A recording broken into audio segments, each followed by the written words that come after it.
বলে তুই পরের বাহু ডোরে আমার ভেতর যাচ্ছে পুরে তুই হিনা এই আমিটা তিলে তিলে যাচ্ছে মোরে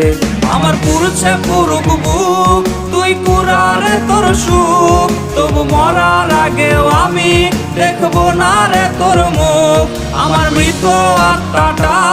তোরে ডাকবে একদিন খুব আমি দেখবো সেদিন তুই ওরে কেমনে রবি চুপ